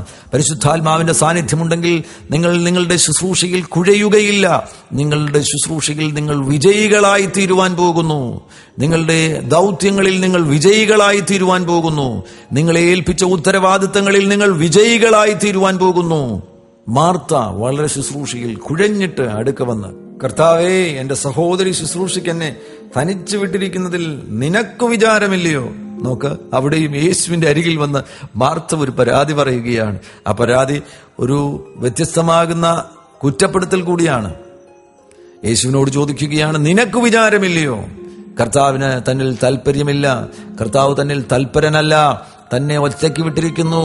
കർത്താവ് എന്നോട് കൂടെയില്ല എന്നൊക്കെയാണ് അവൾ ആ പരാതിയിൽ പറയുന്നത്. ഇതാണ് പലരുടെയും സംസാര രീതി. എന്തെങ്കിലും ഒരു കുറ്റം കണ്ടുപിടിക്കും, എന്തെങ്കിലും ഒരു പരാതി പറയും. കൺവെൻഷൻ നടത്തിയാൽ കുറ്റം കണ്ടുപിടിക്കും, കൺവെൻഷൻ നടത്തിയില്ലെങ്കിൽ പരാതി പറയും. ഭക്ഷണം കൊടുത്താൽ കുറ്റം പറയും, ഭക്ഷണം കൊടുത്തില്ലെങ്കിൽ കുറ്റം പറയും. വന്നാൽ കുറ്റം, പോയാൽ കുറ്റം. ഏതെങ്കിലും നിലയിലുള്ളൊരു പരാതി, ഏതെങ്കിലും ഒരു നിലയിലുള്ള കുറ്റം പറയുവാൻ നീ നിന്റെ അധരത്തെ ഉപയോഗിക്കുന്നുവോ? നിന്റെ അധരത്തിനൊരു മാനസാന്തരം ആവശ്യമാണ്. അതായിരിക്കാം അപ്പോസ്തല പ്രവൃത്തി 2-ാമത്തെ അധ്യായത്തിൽ പരിശുദ്ധാത്മാവ് വന്നപ്പോൾ അഗ്നിജ്വാല പോലെ പിളർന്നിരിക്കുന്ന നാവുകൾ അവർക്ക് പ്രത്യക്ഷമായത്. അവരുടെ നാക്കേലാണ് തീ കത്തിയത്. നാക്കിനാണ് മാറ്റം വരേണ്ടത്.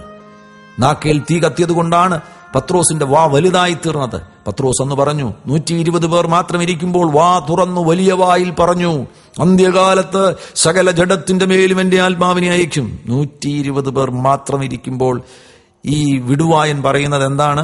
സകല ജഡത്തിന്റെ മേലും. അവന്റെ വാ വലുതായി. അവന്റെ വാ വലുതായി തീർന്നതിന്റെ കാരണം അവന്റെ വായിൽ പരിശുദ്ധാത്മാവിന്റെ അഗ്നി വന്നു. പരിശുദ്ധാത്മാവിന്റെ അഗ്നി വന്ന് നിങ്ങളുടെ നാക്കിനെ ശുദ്ധീകരിക്കട്ടെ.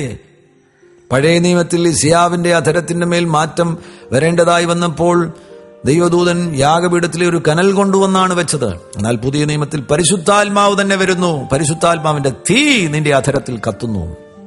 പരിശുദ്ധാത്മാവിന്റെ അഗ്നിയാൽ നിന്റെ അധരം ശുദ്ധീകരിക്കപ്പെടട്ടെ. പരാതിയല്ല, കുറ്റം പറച്ചിലല്ല, പരാജയത്തിന്റെ വാക്കുകളല്ല, പകരം നിന്റെ അധരത്തിലൂടെ വിശ്വാസത്തിന്റെ വാക്കുകൾ പുറപ്പെടുവാനിടവരട്ടെ. ദൈവവചനം നിന്റെ അധരത്തിലൂടെ പുറപ്പെടുവാനിടവരട്ടെ. നിന്റെ സംസാര രീതി സാക്ഷാത്തായ സംസാര രീതിയാകട്ടെ. എല്ലാ പ്രതികൂലങ്ങളുടെ നടുവിലും അനുകൂലതയുടെ പ്രസ്താവന നീ നടത്തുവാൻ തക്കവണ്ണം നിന്റെ അധരത്തെ നീ പരിശീലിപ്പിച്ചെടുക്കുക. ആ രോഗം നിന്നെ സ്വാധീനിക്കുവാൻ വേണ്ടി ശ്രമിക്കുമ്പോൾ നിന്റെ അധരത്തിൽ നിന്ന് സൗഖ്യത്തിന്റെ വചനങ്ങൾ പുറപ്പെടുവാൻ ഇടവരട്ടെ. ആ ദുഃഖം നിന്നെ കാർന്നു തിന്നുവാൻ വേണ്ടി ശ്രമം നടത്തുമ്പോൾ നിന്റെ അധരത്തിൽ നിന്ന് വിജയത്തിന്റെയും സൗഖ്യത്തിന്റെയും വചനങ്ങൾ പുറപ്പെടുവാൻ ഇടവരട്ടെ. അധരത്തിൽ നിന്ന് സാക്ഷാത്തായ ദൈവവചനങ്ങൾ പുറപ്പെടട്ടെ.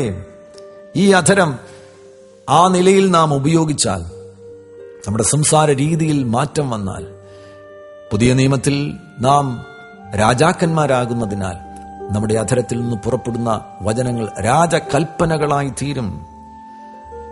സഭാപ്രസംഗിയുടെ പുസ്തകം 8-ാം അധ്യായം 4-ാം വാക്യത്തിൽ നാം വായിക്കുന്നു, രാജകൽപ്പന ബലമുള്ളത്. രാജാവിന്റെ അധരത്തിൽ നിന്ന് പുറപ്പെടുന്ന വാക്കുകൾ ബലമുള്ളതാണ്. രാജാവ് അധരത്തിൽ കൂടെ പുറപ്പെടുന്ന വാക്കുകൾ കൊണ്ടാണ് ഭരണം നടത്തുന്നത്.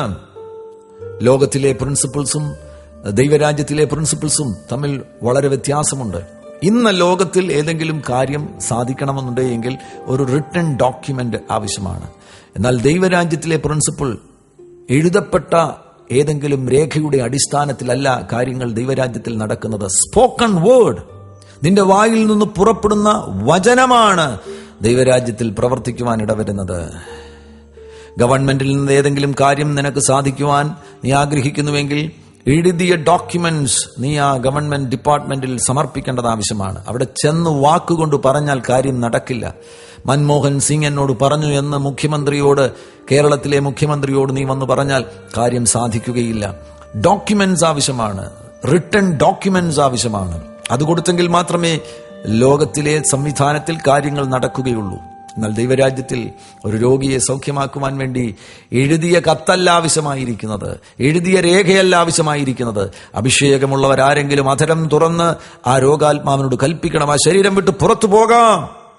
ഒരു ഭൂതമിളകിയാൽ ദൈവരാജ്യത്തിൽ വേദപുസ്തകത്തിലെ ഭൂതം പുറത്തുപോയ ഭാഗങ്ങൾ ഭൂതത്തെ കാണിച്ചു കഴിഞ്ഞാൽ ഭൂതം ആ ശരീരം വിട്ടുപോകുകയില്ല. അഭിഷേകമുള്ള ആരെങ്കിലും അധരം തുറന്ന് കൽപ്പന പുറപ്പെടുവിക്കേണ്ടത് ആവശ്യമാണ്.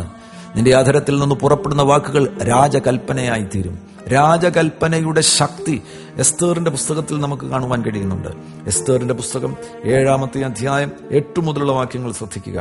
രാജാവ് ഉദ്യാനത്തിൽ നിന്ന് വീണ്ടും വിരുന്ന് ശാലയിലേക്ക് വന്നപ്പോൾ എസ്തേർ ഇരിക്കുന്ന മെത്തയിൽ ഹാമാൻ വീണുകിടന്നിരുന്നു. അന്നേരം രാജാവ്, ഇവൻ എന്റെ മുമ്പാകെ അരമനയിൽ വെച്ച് രാജ്ഞിയെ ബലാത്കാരം ചെയ്യുമോ എന്ന് പറഞ്ഞു. ഈ വാക്ക് രാജാവിന്റെ വായിൽ നിന്ന് വീണ ഉടനെ അവർ ഹാമാന്റെ മുഖം മൂടി. ഈ വാക്ക് രാജാവിന്റെ വായിൽ നിന്ന് വീണ ഉടനെ, ആ വചനം, ആ വാക്ക്, ആ കൽപ്പന വായിൽ നിന്ന് താഴേക്ക് വീണ ഉടനെ അവർ ഹാമാന്റെ മുഖം മൂടി. നോക്ക്, ഒരു രാജകൽപ്പനയുടെ ശക്തി ഒരു സെക്കൻഡിനുള്ളിൽ അവർ ഹാമാന്റെ മുഖം മൂടുവാനിടയായി. അത് തന്നെയല്ലേ നിന്റെയും അധരം? പുതിയ നിയമത്തിൽ നിന്റെ മേൽ വീണിരിക്കുന്നത് രാജകീയ അഭിഷേകമാണ്. നീ പുറപ്പെടുവിക്കുന്ന രാജകൽപ്പന ബലമുള്ളതാണ്. രാജകൽപ്പന പുറപ്പെടുവിക്കുവാൻ വേണ്ടി നീ നിന്റെ അധരത്തെ ഉപയോഗിക്കുവാൻ, ദൈവത്തെ സ്തുതിക്കുവാൻ വേണ്ടി നീ നിന്റെ അധരത്തെ ഉപയോഗിക്കുക. പ്രോഫറ്റിക് പ്രൊക്ലമേഷൻസിന് വേണ്ടി നീ നിന്റെ അധരത്തെ ഉപയോഗിക്കുക. പ്രവചന പ്രഖ്യാപനങ്ങൾ. വെളിപ്പാട് പുസ്തകം 19-ാം അധ്യായം 10-ാമത്തെ വാക്യത്തിൽ നമുക്ക് കാണുവാൻ കഴിയുന്നു. യോഹന്നാൻ ദൂതനെ നമസ്കരിക്കേണ്ടതിന് അവന്റെ കാൽക്കൽ വീണു. അപ്പോൾ ദൂതൻ യോഹന്നാനോട്, അരുത്, ഞാൻ നിനക്കും യേശുവിന്റെ സാക്ഷ്യം ഉള്ള നിന്റെ സഹോദരന്മാർക്കും സഹഭൃത്യനത്രേ.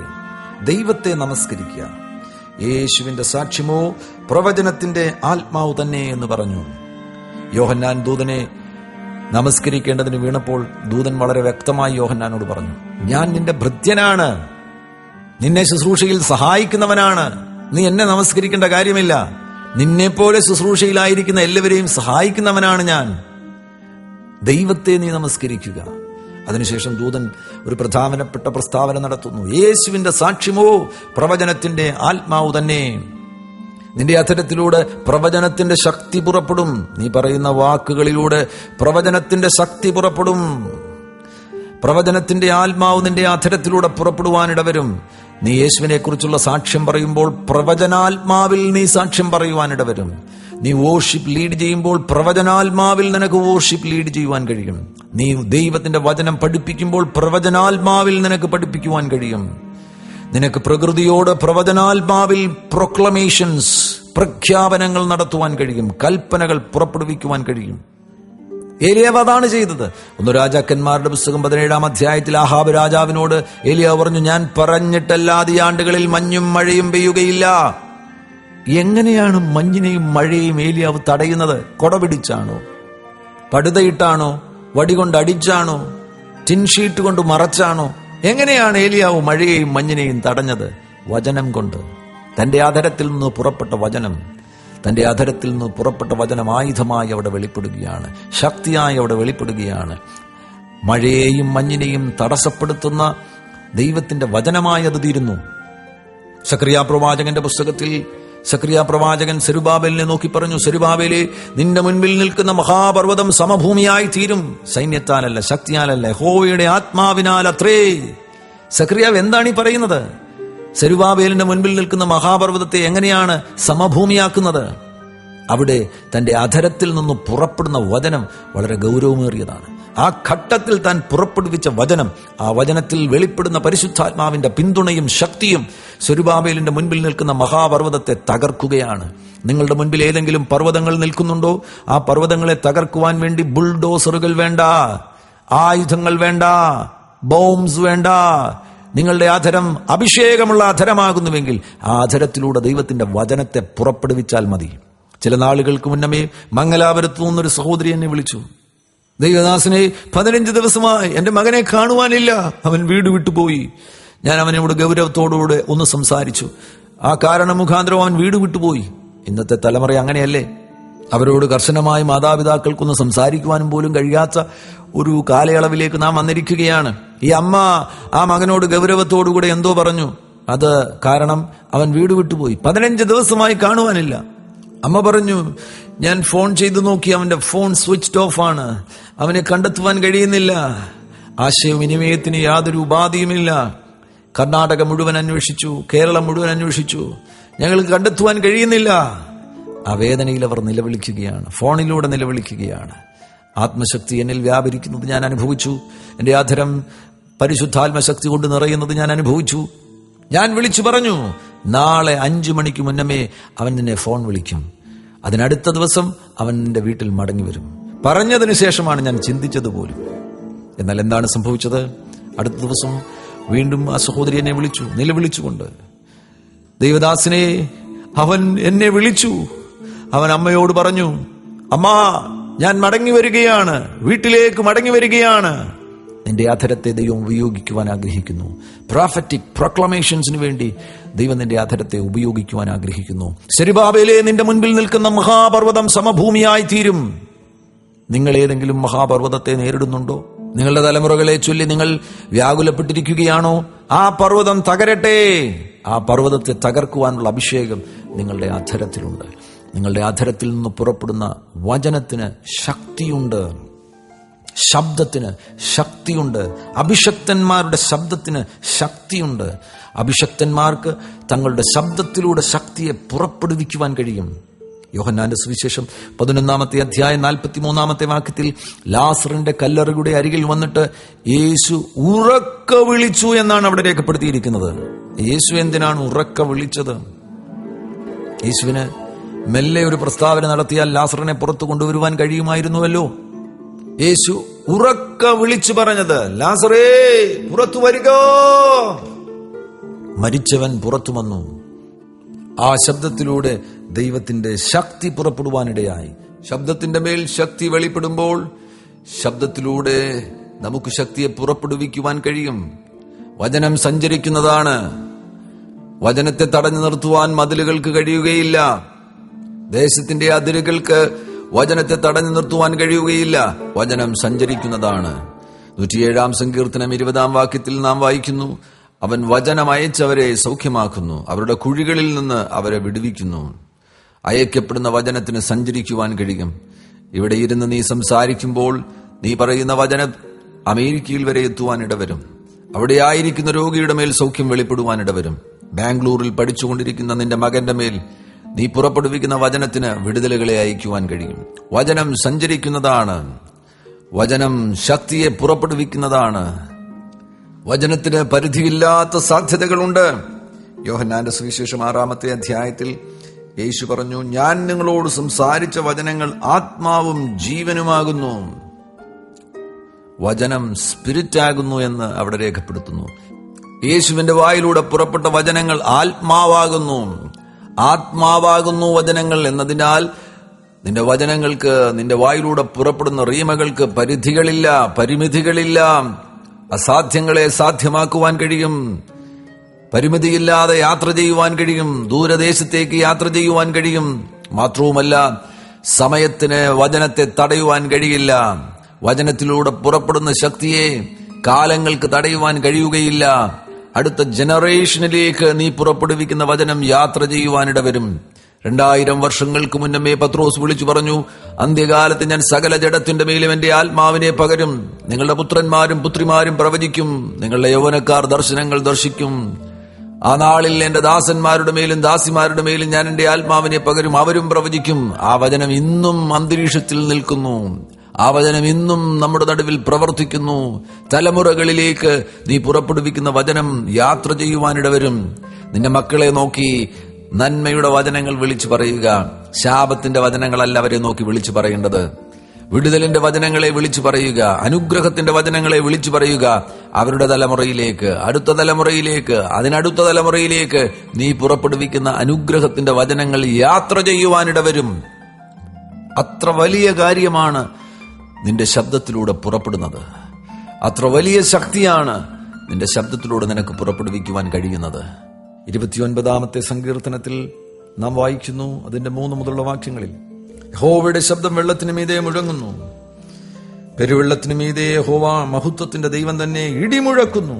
യഹോവയുടെ ശബ്ദം ശക്തിയോടെ മുഴങ്ങുന്നു, യഹോവയുടെ ശബ്ദം മഹിമയോടെ മുഴങ്ങുന്നു. യഹോവയുടെ ശബ്ദം ദേവദാരുക്കളെ തകർക്കുന്നു, യഹോവയുടെ ശബ്ദം അഗ്നിജ്വാലകളെ ചിഹ്നിക്കുന്നു, യഹോവയുടെ ശബ്ദം മരുഭൂമിയെ നടുക്കുന്നു. നിങ്ങളൊരു മരുഭൂമിയുടെ നടുവിലാണെങ്കിൽ നിങ്ങളുടെ മരുഭൂമിയെ നിങ്ങൾക്ക് മനോഹരമാകുന്നൊരു പൂന്തോട്ടമാക്കി തീർക്കുവാൻ കഴിയും. ദൈവശബ്ദം നിങ്ങളുടെ അധരത്തിലൂടെ പുറപ്പെട്ടാൽ മതി. യേശുവിന്റെ വചനം നിങ്ങളുടെ അധരത്തിലൂടെ പുറപ്പെട്ടാൽ മതി.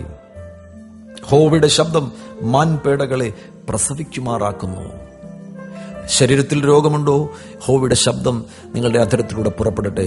രോഗം നിങ്ങളെ വിട്ടുപോകുവാനിടവരും. നിങ്ങൾ വിഷാദ രോഗത്തിന് അടിമയാകുന്നുവോ? യഹോവയുടെ ശബ്ദം, ദൈവത്തിന്റെ ശബ്ദം, യേശുവിന്റെ ശബ്ദം നിങ്ങളുടെ അധരത്തിലൂടെ പുറപ്പെടുവാനിടവരട്ടെ. നിങ്ങളുടെ വിഷാദ രോഗം നിങ്ങളെ വിട്ടുപോകുവാനിടവരും. നിങ്ങളുടെ ശബ്ദത്തിലൂടെ ദൈവത്തിന്റെ ശക്തി പുറപ്പെടുവാനിടവരും. മുൻപിലൊരു കോട്ടയാണോ നിങ്ങൾ ഇപ്പോൾ നേരിടുന്നത്? മുന്നോട്ടുള്ള ഗമനം തടയപ്പെട്ട നിലവാരത്തിലാണോ? അങ്ങനെയാണോ നിങ്ങൾ കരുതുന്നത്? അതെല്ലാം ഒരു സങ്കല്പമാണ്. ആ സങ്കല്പത്തെ തകർക്കുവാൻ വേണ്ടി നിങ്ങളുടെ അധരത്തിൽ നിന്ന് ദൈവത്തിന്റെ വചനം പുറപ്പെടുവാനിടവരട്ടെ. ദൈവത്തിന്റെ വചനം പുറപ്പെടുന്ന സന്ദർഭത്തിൽ തന്നെ അനുകൂലമല്ലാത്ത ഇടങ്ങളിൽ അനുകൂലതകൾ വെളിപ്പെടുവാൻ പോകുന്നു. തുറക്കപ്പെടാത്ത വാതിലുകൾ നിങ്ങൾക്ക് വേണ്ടി തുറക്കപ്പെടുവാൻ പോകുന്നു. പൊട്ടിമാറാത്ത ചങ്ങലകൾ നിങ്ങളുടെ കൈകളിൽ നിന്ന് പൊട്ടിമാറുവാനിടവരുന്നു. നിങ്ങളുടെ അധരം സൗഖ്യമാകട്ടെ. നിങ്ങളുടെ സംസാര രീതി ആകമാനം മാറുവാനിടവരട്ടെ. അപ്പോസ്തലപ്രവൃത്തി 16-ാമത്തെ അധ്യായത്തിൽ പൗലോസിനെയും സീലാസിനെയും നാം കാണുന്നു. അവർ ആ ജയിലിൽ അടയ്ക്കപ്പെട്ട സന്ദർഭത്തിൽ അർദ്ധരാത്രിയിൽ ആ ജയിലിൽ അവർ കിടക്കുകയാണ്. അവർക്ക് പരാതിയില്ല, തമ്മിൽ പരാതിയില്ല, പരിഭവമില്ല, ആരോപണം ഉന്നയിക്കുന്നില്ല, പദം പറയുന്നില്ല. പദം പറയുന്ന സ്വഭാവം നിങ്ങൾക്കുണ്ടോ? എത്രയെത്ര നന്മകൾ അനുഭവിച്ചിട്ടും ഇന്നും പലരും പദം പറയുകയാണ്. ഇല്ലാത്ത ചിലതിനെ കുറിച്ച് ഓർത്ത് പരാതി പറയുകയാണ്. ഒരിക്കലും പദം പറയരുത്, പരാതി പറയരുത്. പൗലോസും സീലാസും ശുശ്രൂഷയുടെ മധ്യേ ദൈവത്തിന്റെ അരുളപ്പാടനുസരിച്ച് ഫിലിപ്പിയിലേക്ക് വന്നു. അവിടെ ജയിലിൽ അകപ്പെടുവാനിടയായി.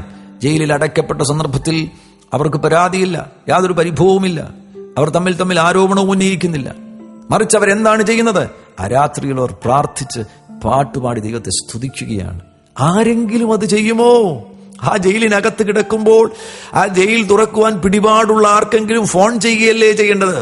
മന്ത്രിയെ കാണുക, നേതാവിനെ കാണുക, പണം കൊണ്ടുവരിക, ആളിന്റെ ശക്തി ഉപയോഗിച്ച്, മനുഷ്യന്റെ ശക്തി ഉപയോഗിച്ച് ഞങ്ങളുടെ ജയിലിന്റെ വാതിലുകളെ തുറക്കുക. ആരാണ് ആ സന്ദർഭത്തിൽ പ്രാർത്ഥിക്കുന്നത്? വെളിപ്പാടുള്ളവനാണ് പ്രാർത്ഥിക്കുന്നത്. ആരാണ് ആ സന്ദർഭത്തിൽ ദൈവത്തെ സ്തുതിക്കുന്നത്? വെളിപ്പാടുള്ളവനാണ് ദൈവത്തെ സ്തുതിക്കുന്നത്. എന്നാൽ നാം ചോദിക്കുന്നതിലും നനയ്ക്കുന്നതിലും അത്യന്തം പരമായി ചെയ്യുവാൻ നമ്മിൽ വ്യാപരിക്കുന്ന ശക്തിയാൽ കഴിയുന്നവന്. ഈ വചനം എഴുതിയ പൗലോസിനറിയാം, ശക്തി തേടി ഇനി സ്വർഗത്തിൽ പോകേണ്ട കാര്യമില്ല. ശക്തി തേടി ഇനി 40 ദിവസം ഉപവസിക്കേണ്ട കാര്യമില്ല. ശക്തി തേടി യെരുശലേമിലോ എഫസോസിലോ പോകേണ്ട കാര്യമില്ല.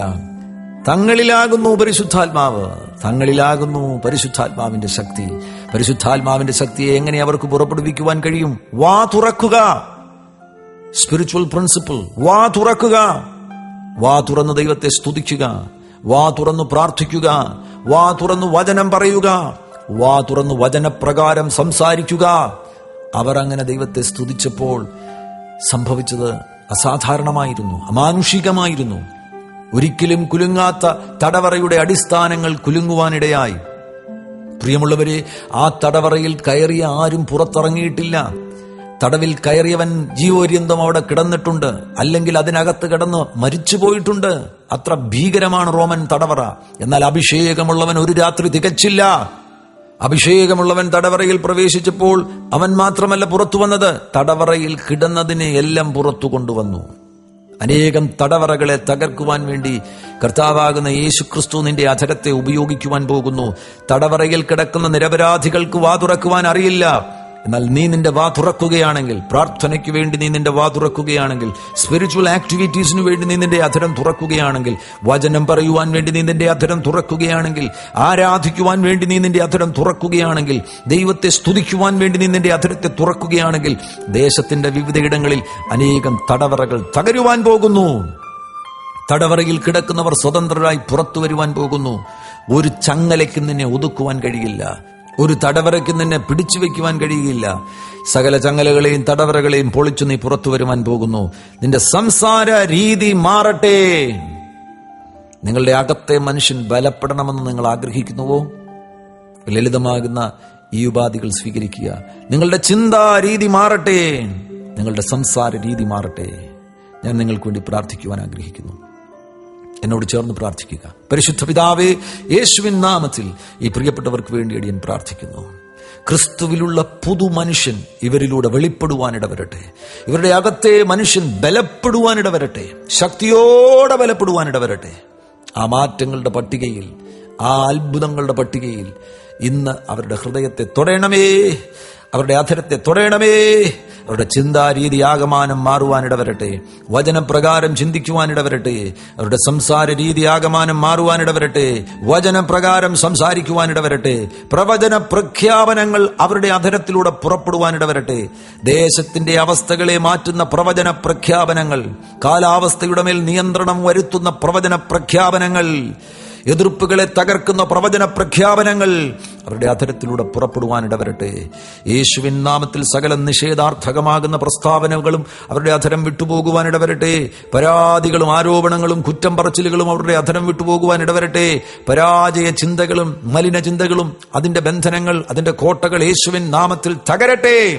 ഇപ്പോൾ തന്നെ കോട്ടകളെ ഇടിക്കുന്ന ദൈവത്തിന്റെ ശക്തി പുറപ്പെടട്ടെ. ആ കോട്ടകൾ തകരട്ടെ. ആ കോട്ടകളിലുള്ള ദുരാത്മാക്കൾ പുറത്തു പോകട്ടെ. ചിന്തകളുടെ മേൽ അവർക്ക് നിയന്ത്രണം ലഭിക്കട്ടെ. ഏതു വിചാരത്തെയും ക്രിസ്തുവിന്റെ അനുസരണത്തിനായിട്ട് അവർ പിടിച്ചടക്കട്ടെ, കീഴ്പ്പെടുത്തട്ടെ. അതിന്റെ മേൽ പരിശുദ്ധാത്മാവിന്റെ അധീനത, പരിശുദ്ധാത്മാവിന്റെ സബ്ജക്ഷനിലേക്ക് ആ ചിന്തകൾ വരുവാനിടവരട്ടെ. സംസാരം പരിശുദ്ധാത്മാവിന്റെ അധീനതയിൽ വരുവാനിടവരട്ടെ. കർത്താവാകുന്ന യേശുക്രിസ്തു അത് അവരിൽ ചെയ്യുന്നതിനായി സ്തോത്രം ചെയ്യുന്നു. അത്ഭുതങ്ങൾ ഇപ്പോൾ ചെയ്തിരിക്കുന്നതിനായി സ്തോത്രം ചെയ്യുന്നു. ഞങ്ങളുടെ പ്രാർത്ഥന കേട്ടതിനായി സ്തോത്രം. യേശുക്രിസ്തുവിൻ നാമത്തിൽ തന്നെ ആമേൻ.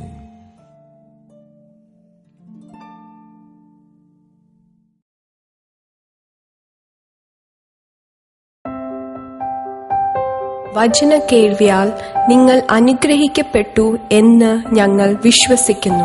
കൂടുതൽ വിവരങ്ങൾക്ക് 9946339621 ബന്ധപ്പെടുക.